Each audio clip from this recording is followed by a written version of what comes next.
Last এপিসোডে আমরা দেখেছিলাম মাস্টার ওজের ইন্টারফেয়ারেন্সকে কাজে লাগিয়ে শাইয়ান সেই হল থেকে বের হয়ে যায়, আর এর সাথে সেই ওর ইউজ করার সুযোগটা সে শিউনকে দিয়ে দেয়।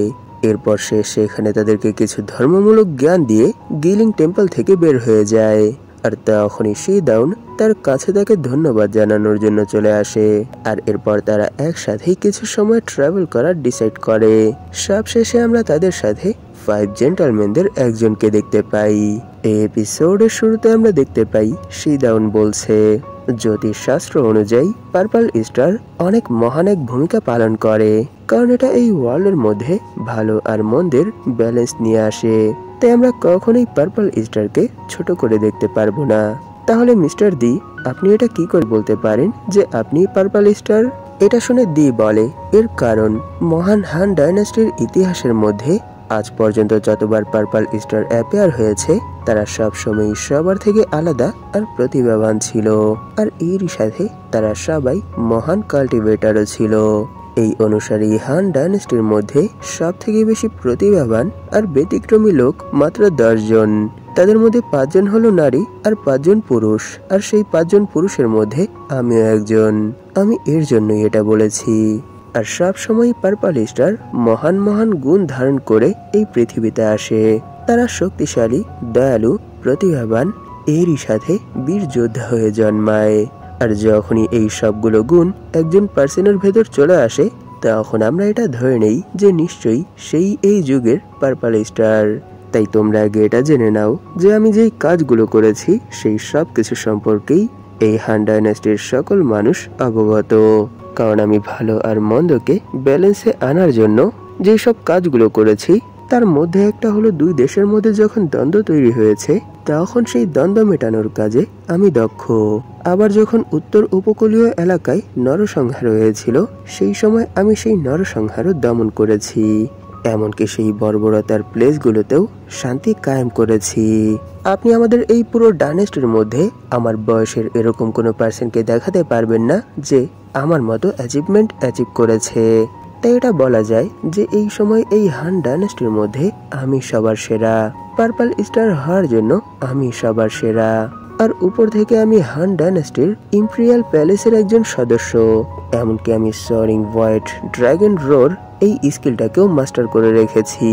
আপনি এই পুরো ডাইনাস্টির মধ্যে এরকম একটা পার্সনকেও দেখাতে পারবেন না যে আমার বয়সের এবং আমার লেভেলের কাল্টিভেটর, যে এই বয়সে এরকম কোনো স্কিলের উপর মাস্টারি হাসিল করে রেখেছে যেই স্কিল ইউজ করে সে আমাকে বিট করতে পারবে। এর মানে এই দিক থেকেও আমি অনেক ধাপ এগিয়ে আছি। এইসব বলতে বলতেই সে সেখানে এক পার্পল ফ্লেম রিলিজ করে আর বলে, দেখেছো, এই ফ্লেমও একটা লক্ষণ যে হ্যাঁ আমি সেই পার্সন। আপনাদের কি মনে হচ্ছে না এটা কোনো পার্পল ফ্লেম না? এটা তো আমার ব্লু ফ্লেম মনে হচ্ছে। নিশ্চয়ই প্রিন্টিং মিস্টেক অথবা রাইটিং মিস্টেক হয়েছে। যাই হোক, সব জায়গায় যেহেতু পার্পল ফ্লেম বলেছে সেহেতু আমিও পার্পল ফ্লেম বলবো, কারণ এখানে প্রতি 100 বছরে এক মহান পার্সন জন্ম নেয়, আর সেই মহান পার্সনকেই পার্পল স্টার বলা হয়। এইসব বলেই সে তার মুখ বন্ধ করে আবার সেই ফ্লেম নিজের ভেতরে নিয়ে নেয়। আর এর সাথে সে সেখানে এক ইসমাইলের সাথে বলে, তাহলে বলো শিদাউন, তুমি এই বিষয়ে কি মনে করো? এইসব শুনে শিদাউন বলে, হ্যাঁ সত্যি তুমি ইমপ্রেসিভ, কিন্তু এখনো সময় হয়নি। নিশ্চয়ই সময় আসলে তোমার এই প্রতিভাগুলোই তোমাকে পার্পল স্টার হতে সাহায্য করবে। তাহলে বলো, যদি তুমি সত্যি পার্পল স্টার হও তাহলে তুমি এই ডাইনাস্টিকে শুধরানোর জন্য কি কাজ করবে? এইসব শুনে সে সেখানে এক ইসমাইলের সাথে বলে, যদি এরকমটাই হয় তাহলে নিশ্চয়ই আমি সেই মহান গ্রুপেরই একজন সদস্য হব। আর যদি এরকমটা হয় তাহলে আমি ইম্পেরিয়াল কোডের সাথে মিলে যথাসম্ভব সেই সবগুলো কাজই করব যেই কাজগুলোর সাহায্যে এই ডাইনাস্টিকে প্রফুল্ল করা যায়। এর কারণ যা কিছু হয় সবকিছুই আগে থেকে নির্ধারণ করে রাখা হয়, আর সেই নির্ধারিত দলিলগুলোর মধ্যে এই ডাইনাস্টির জন্য সব থেকে ভালো যেটা দেশের উন্নয়নের জন্য তার উপরই কাজ করা হয়। তাহলে বলো শিদাউন, তুমি কি আমার এই অ্যান্সারে সন্তুষ্ট হয়েছ?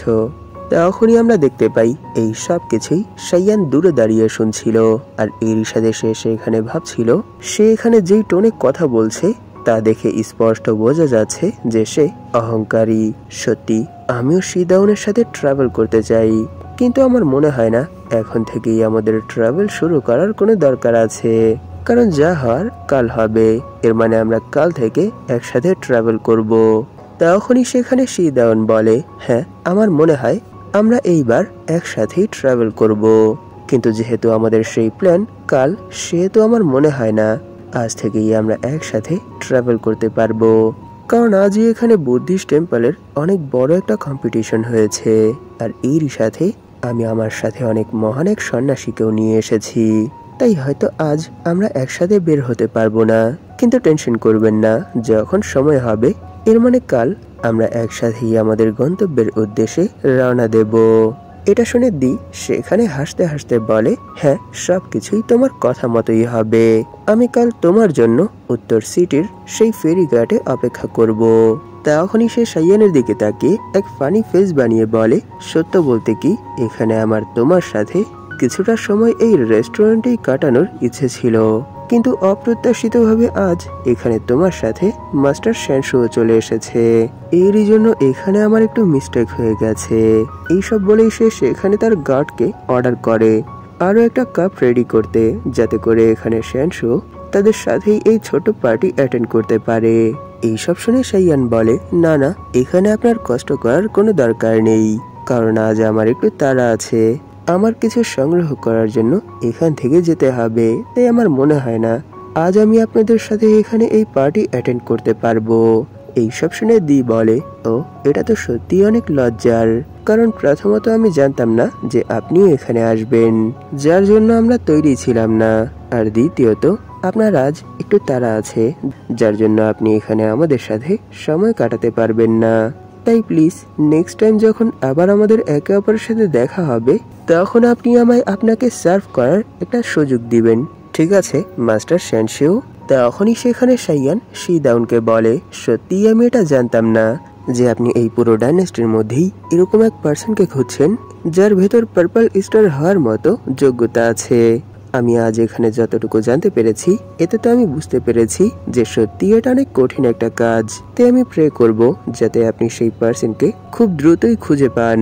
এইসব শুনে শিদাউন বলে, আমি মাস্টারের কথাগুলো মনে গেঁথে রাখবো, তাই প্লিজ যতদিন আমাদের হাতে সময় থাকবে ততদিন আমরা একে অপরের সাথে কন্টাক্টে থাকবো। এইসব বলেই সে সেখান থেকে যেতে যেতে ভাবছিল, আমি এখানে প্রিন্স দির কথায় যতটুকু জানতে পেরেছি যে সে যত দ্রুত সম্ভব পার্পল স্টারকে খোঁজার জন্য মিস শিদাউনকে ফোর্স করছে। শুধু এটাই না, সে তো নিজেকেই পার্পল স্টার দাবি করছে, আর সে এখানে মিস শিদাউনকে পার্পল স্টার হওয়ার পর যেই সব কাজ করবে বলে ওয়াদা করছে, সেগুলো আমার মনে হয় না সে করবে। নিশ্চয়ই এর পেছনে তার বড় কোনো উদ্দেশ্য আছে, যেটা সে আমাদের সামনে প্রকাশ করছে না। কিন্তু আমি এখানে এই বিষয়ে কিছুই করতে পারবো না, যেটা হওয়ার সেটা তো হবেই, কিন্তু আমার মনে হয় তাকে পটানোটা একটু কঠিন হয়ে যাবে। কিন্তু এতে কি বা আসে যায়, যদিও এটা কঠিন কিন্তু অসম্ভব না। আমি যদি এখানে আমার রিয়েল ওয়ার্ল্ডের মুভগুলো ইউজ করি, তাহলে তাকে খুব সহজেই পটিয়ে ফেলতে পারবো।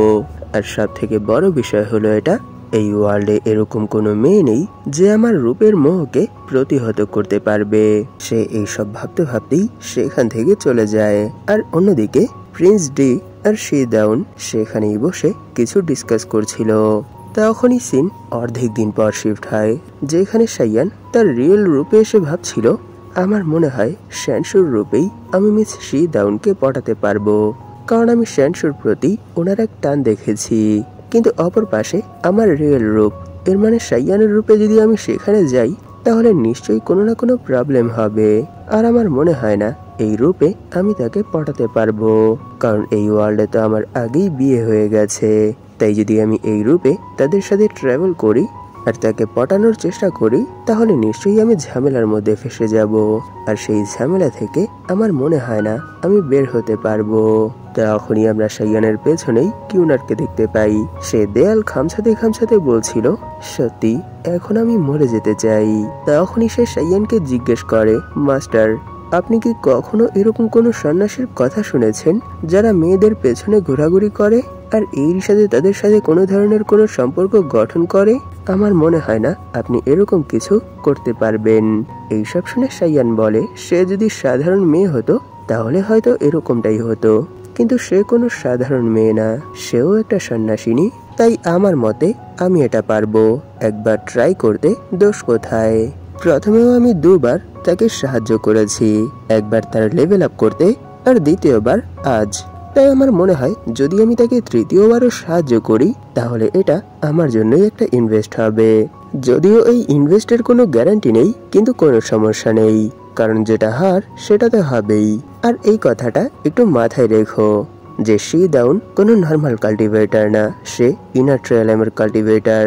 তাই আমার মনে হয় না আমি তার সামনে অথবা অগোচরেও তোমাকে বের করতে পারবো। তোমাকে সব সময় আমার ভেতরে থাকতে হবে, যতক্ষণ পর্যন্ত আমরা তার থেকে অনেক দূরে চলে না যাই। কারণ এমনিতেই আমরা আমাদের এনিমির টেরিটরিতে ঢুকতে যাচ্ছি, তাই সেখানে কোনো ধরনেরই কোনো ভুল করলে চলবে না। এইসব শুনে কিউনার বলে, ঠিক আছে মাস্টার, আপনি যেরকমটা ভালো মনে করেন। আপনিও কিন্তু এই কথাটা মাথায় রাখবেন যে আপনি আপনার এই মিশনে যা কিছু করবেন সবকিছুই সাবধানে করবেন। তখনই সিন র্যানের উপর শিফট হয়। সে এই সময় ঝাড়ু দেওয়া পাতা জড়ো করে সাইয়ানের ছবি এঁকেছে। আর এর সাথে সে সেখানে ভাবছিল সিস্টার শি ডাউন সত্যি অনেক বেশি অ্যামেজিং। ওনার ভেতর অনেক ভালো ট্যালেন্ট আছে, সেটা কাল্টিভেশনের হোক অথবা কোনো কিছু প্রুফ করার হোক।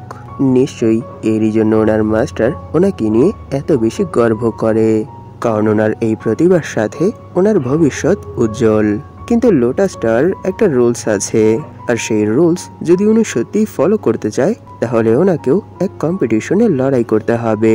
আর সেই কম্পিটিশনটা ব্রাদার সাইয়ানের সাথে হবে, আর সেই সময় ওনার আমার ভাইকে হারাতেই হবে।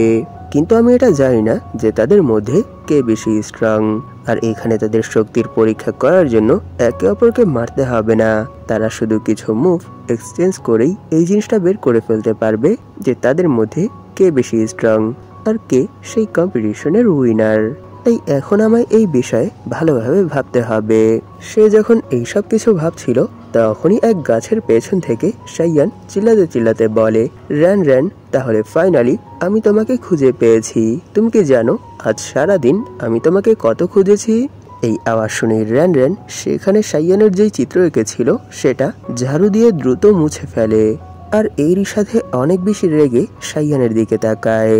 তখনই সাইয়ান বলে, আমি আজ এখানে তোমার কাছ থেকে বিদায় নেওয়ার জন্য এসেছি, কারণ অনেক সময় হয়ে গেছে আমি এই সিটির মধ্যেই ঘোরাঘুরি করছি। আমার কাছে একটা ইম্পর্টেন্ট কাজ আছে, তাই ফিউচারে যদি কখনো তুমি আমার সাথে দেখা করতে চাও তাহলে সরাসরি মৌকিন সেক্টরি কোনো এক ব্রাঞ্চের সাথে যোগাযোগ করবে। তারাই এক হয়তো তোমার কাছে নিয়ে আসবে, নয়তো আমি তোমার কাছে চলে আসব।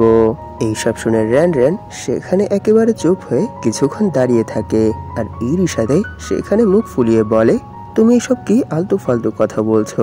তুমিও নিশ্চয়ই এটা জানো যে তোমাদের মৌকিন সেক্ট আর আমাদের লোটাস টাওয়ার এই দুই সেক্ট একে অপরের বিরুদ্ধে। এরপরও তুমি আমাকে কেন মৌকিন সেক্টের সাথে যোগাযোগ করতে বলছো? এর মানে নিশ্চয়ই তুমি এটাই চাও যে আমি তাদের সাথে যোগাযোগ করে লোটাস টাওয়ারকে ধোকা দিয়ে দেই, তাই না? আর ধরে নাও যদি আমি লোটাস টাওয়ারকে ধোকা নাও দেই, এরপরও যদি আমি তাদের সাথে দেখা করার জন্য যাই তাহলে নিশ্চয়ই লোটাস টাওয়ার আমাকে ট্রেটারি মানবে। নিশ্চয়ই তুমি এইসব কিছুর মাধ্যমেই আমাকে লোটাস টাওয়ার থেকে বের করতে চাচ্ছ, তাই না? এইসব শুনে সাইয়ান তার মাথায় চপ মেরে বলে, তুমি তোমার মুখ বন্ধ রাখো, কারণ আমি তোমাকে শুধু এটাই বলেছি যে যদি কখনো তোমার আমার সাথে দেখা করার ইচ্ছে হয় তাহলেই যোগাযোগ করো, এছাড়া তোমার এরকমটা করার কোনো দরকার নেই। আর এক মিনিট, আমি এটা বুঝতে পারছি না যে তোমার লোটাস টাওয়ারের প্রতি এত বেশি টান কি করে হলো। আমার জানা মতে কয়েক মাসই তো হয়েছে যে তুমি লোটাস টাওয়ারে জয়েন হয়েছো, এরপরও তোমার ভেতর এত বড় এক পরিবর্তন কি করে আসলো? এইসব শুনে র্যান বলে, এর কারণ এখানে তারা যে প্রশিক্ষণগুলো দেয় সেগুলো অনেক সহজ, আর এরই সাথে আমার অনেক ভালো লাগে। এরই জন্য আমি এখানে থাকার জন্য নিজেকে এত বেশি ফোর্স করছি। নিশ্চয়ই এখন তুমি এর কারণ বুঝতে পেরেছো। এইসব বলে সে সেখান থেকে যেতে শুরু করে, আর পেছন থেকে সাইয়ান বলে, ঠিক আছে, আমি এখন বুঝতে পেরেছি যে তোমার এখানে থাকার আসল কারণ কি। কিন্তু এরপরও যদি তোমার কখনো আমার সাথে দেখা করার ইচ্ছে হয় তাহলে কোনো কিছুর টেনশন না করে সরাসরি আমি যেটা করতে বলেছি সেটাই করো। আর একটা কথা সবসময় মাথায় রেখো যে এখানে তুমি ভালোভাবেই নিজের যত্ন নিও, আর ভুল ক্রমেও যদি তোমার পা কখনোই লোটাস টাওয়ার কোনো ফাঁদে পড়ে না যায়, এই বিষয়ের উপর বিশেষ খেয়াল রেখো, ঠিক আছে? তাই আমি এখনই এখানে তোমায় বিদায় জানাচ্ছি। এটা বলেই সে সেখান থেকে যেতে শুরু করে। তখনই র্যান র্যান ভাইয়া বলে আওয়াজ দেয়, আর এই আওয়াজ শুনে সাইয়ানও পেছনের দিকে তাকায়। তখনই র্যান র্যান বলে, যদি তোমার হৃদয়ে কোনো অনুভূতি থাকে তাহলে তুমি কিভাবে তা ত্যাগ করবে? আর যদি তোমার হৃদয়ে কোনো অনুভূতি না থাকে তাহলে তুমি কিভাবে তা ত্যাগ করবে? আমার মতে লোটাস টাওয়ারে এই বিষয়ের উপরই ফোকাস করা হয়, যেটা আমার জন্য সব থেকে বেশি কার্যকর। আর আমার মনে হয় যদি আমি এই জিনিসটা একবার শিখতে পারি তাহলে নিশ্চয়ই আমি ফিউচারে অনেক বেশি গ্রো করতে পারবো। তাই আজ এই জায়গা ছেড়ে যাওয়ার পর তোমার সাথে সরাসরি জিয়াং হতেই দেখা হবে, এটা বলেই সেও সেখান থেকে চলে যায়। আর তার এইসব কথা শুনে সাইয়ানো সেখানে এক ইসমাইলের সাথে বলে, ঠিক আছে, তাহলে নেক্সট টাইম আমাদের জিয়াং হতেই দেখা হবে। তখনই আমরা দেখতে পাই র্যান র্যানের মাস্টার এই সব কিছুই এক গাছের পেছনে দাঁড়িয়ে শুনছিল। আর এরই সাথে তিনি বলে, সত্যি এ না হলে আমার ডিসেবল। সে এখানে যেই কথাটা বলেছে সেটাই তো আমাদের লোটাস টাওয়ারের মূল বিষয়ের মধ্যে একটা। সত্যি সে তো খুব দ্রুতই তার সিক্স সেন্সের উপর কন্ট্রোল করা শিখে ফেলেছে। তখনই সিন শ্রীদাউন আর তার মাস্টারের উপর শিফট হয়। তখনই তিনি বলে, আমাদের ক্যালকুলেশন মোতাবেক এই যুগের পার্পল স্টার আর কেউ না, জি ইউন তাও। কিন্তু আমরা এখনো এটা ক্লিয়ার করতে পারবো না, কারণ সে এখনো তার ভেতরের আসল পাওয়ারকে জাগ্রত করতে পারেনি। তাই যত সময় সে তার আসল পাওয়ারকে জাগ্রত করতে পারবে না তত সময় আমরা এটা আর কাউকে বলতে পারবো না। আর ডি কোনো সাধারণ পার্সন না, সে আমাদের হান ডাইনাস্টির রাজবংশের একজন মেম্বার। তাই আমরা তাকেও কোনোভাবে নাখুশ করতে পারবো না। ঠিক আছে, তাহলে তুমি আমাকে এটা বলো যে তুমি কিছু সময় আগেই ইনার ট্রায়ালেমে পৌঁছেছো, তাই এখন তোমার কাল্টিভেশনের ধারা পুরোপুরি বদলে গেছে। এখন শুধু তোমায় তোমার হার্ডের উপরই ফোকাস করতে হবে।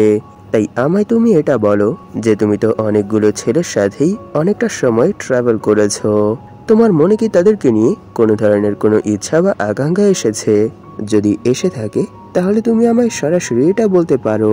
এই সব শুনে শ্রীদাউন বলে, না মাস্টার, আমার সাথে এরকম কিছুই হয়নি, কারণ আমি আমার পুরো ফোকাস সেই সাধুর খোঁজে দিয়েছি, কিন্তু এর পরও আমি এখনো এরকম কাউকে খুঁজে পাইনি। এটা শুনে তার মাস্টার বলে, পৃথিবীতে প্রবেশ করো, পৃথিবী ছেড়ে যাও, কারোর প্রেমে পড়ো আর ভালোবাসাই ভুলে যাও। আমি জানি তুমি অনেক বেশি ট্যালেন্টেড, এরই জন্য আমার তোমার উপর পুরো বিশ্বাস আছে যে তুমি কিছু সময়ের মধ্যেই নিজেকে এত বেশি গ্রো করে ফেলবে যে তোমার বয়সের কোনো কাল্টিভেটর চেয়েও তোমাকে হারাতে পারবে না। তাই এখন শুধু আমার কাছে তোমায় দেওয়ার মতো শুধু একটাই উপদেশ আছে, যে তুমি কখনোই যেন তোমার প্রতিভাকে নষ্ট করে না ফেলো। এইসব শুনে শ্রীদাউন বলে, ঠিক আছে মাস্টার, আমি এরকমই একজনকে দ্রুত খোঁজার চেষ্টা করব। এটা বলে সে সেখানে ভাবছিল, এটা হৃদয়ের পরীক্ষা হোক অথবা না হোক, আমার এই বিষয়ের উপর তেমন কোনো আগ্রহই নেই। তাই আমি এখন এখান থেকে দ্রুত ফিরে যেতে চাই, আর এরই সাথে কিছুটা সময় বিশ্রাম করতে চাই। তখনই সিন একদিন পর পশ্চিম ফেরি টার্মিনালে শিফট হয়, যেখানে আমরা শ্রীদাউনকে রেলিং ধরে দাঁড়িয়ে থাকতে দেখতে পাই। সে এই সময় রিল্যাক্স হওয়ার জন্য আশেপাশের দৃশ্য উপভোগ করছিল। তখনই আমরা দেখতে পাই সেই ঝিলের উপর অনেকগুলো মেয়ে নাচছে, আর এরই সাথে তারা উপর থেকে ফুল ছেটাচ্ছে। আর এর পরের মোমেন্টেই আমরা সেখানে ডিকে দেখতে পাই, সে এক বোর্ডে চড়ে সেখান দিয়ে আসছিল, আর এরই সাথে পদ্ম রিলেটেড একটা পোয়েম বলছিল। আর সে এই পোয়েমে পদ্ম আর পিওনি নামক এক ফুল সম্পর্কে বর্ণনা দিচ্ছিল। তখনই সে সেখানে শ্রীদাউনের কাছে চলে আসে আর বলে, সত্যি পদ্ম ফুল সুন্দর, কিন্তু তার থেকেও বেশি সুন্দর পিওনি। কিন্তু এই সময় আমার সামনে যে দাঁড়িয়ে আছে সে তাদের সবার থেকে বেশি সুন্দর। তাই প্লিজ মিস শ্রীদাউন, দ্রুত নৌকায় চলে আসুন। তখনই আমরা দেখতে পাই এই সব কিছুই কিউনার দূর থেকে দেখছিল, আর এরই সাথে সে বলে কি সে এখানে সাইকিক অ্যাবিলিটি ইউজ করে অনেকগুলো মেয়েকে এই ঝিলের উপর নাচিয়েছে, আর এরই সাথে এই ঝিলের উপর ফুল ছিটিয়েছে, আর ফুল যেন যেখানে পড়ে সেখানেই বসে যায় তার জন্য সে পানির মধ্যে রেশমি কাপড়ও বিছিয়ে দিয়েছে। সত্যি সে তো এখানে শুধু এক এন্ট্রির পেছনেই অনেক টাকা খরচ করে ফেলেছে। এর মানে মাস্টার আমাকে যেটা বলেছিল, হ্যাঁ সে অনেক বেশি ধনী, কিন্তু সে এখানে যেই কাজগুলো করেছে তার জন্য যেই খরচগুলো হয়েছে সেই সব কিছুই একেবারে ফালতু ছিল। এটা তো নিশ্চিত যে যদি কোনো মেয়ের সামনে কেউ এভাবে শো অফ করে তাহলে সেই মেয়ে পটেই যাবে। কিন্তু আমার মাস্টার তো আমাকে এটা বলেছে যে মিস শি দাউন সে অনেক বেশি বিউটিফুল, আর এরই সাথে তার ভেতর অনেক বেশি ট্যালেন্টও আছে। এরই জন্য master owner finger of flower shot এই স্কিলটাকে আপডেট করার জন্য তাকে ইউজ করতে চায়। তাই এখানে যে করেই হোক মাস্টারকে তো আমায় এই কাজে সাহায্য করতেই হবে, নয়তো এখানে ওনার সময়ের অনেক বড় একটা লস হবে। এইসব বলতে বলতেই সে সেখান থেকে উড়ে যায় আর বলে, এখন আমায় দ্রুত এই সব কিছুর সম্পর্কে মাস্টারকে রিপোর্ট করতে হবে। এখানে কিউনারের এই রিপোর্টের সাথেই এপিসোড এখানেই শেষ হয়ে যায়। নিশ্চয়ই আপনারা লক্ষ্য করেছেন যে কিছুদিন যাবত আমি ঠিক করে ভিডিও আপলোড করতে পারছি না। না জানে হঠাৎ করে আমার সাথে কি হয়েছে, কিছুই ভালো লাগে না। শরীরটা না জানে হঠাৎ করে কি করে এত খারাপ হয়ে যাচ্ছে। না খেতে ভালো লাগে, না পড়তে ভালো লাগে, না কিছু করতে ভালো লাগে।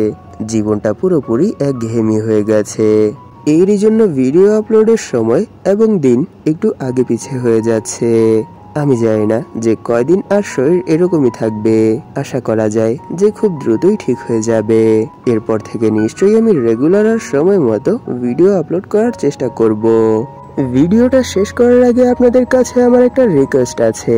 আপনাদের মধ্যে যারা এখন পর্যন্ত এই চ্যানেলটাকে সাবস্ক্রাইব করেননি তারা প্লিজ সাবস্ক্রাইব করে দিন, আর এরই সাথে এই ভিডিওটাতে একটা লাইক করে দিন, যাতে করে ইউটিউব এই ভিডিওটাকে নতুন নতুন মানুষের কাছে পৌঁছে দিতে পারে। ধন্যবাদ আপনাদের এই পর্যন্ত দেখার জন্য। তাহলে দেখা হবে এর পরের এপিসোডে।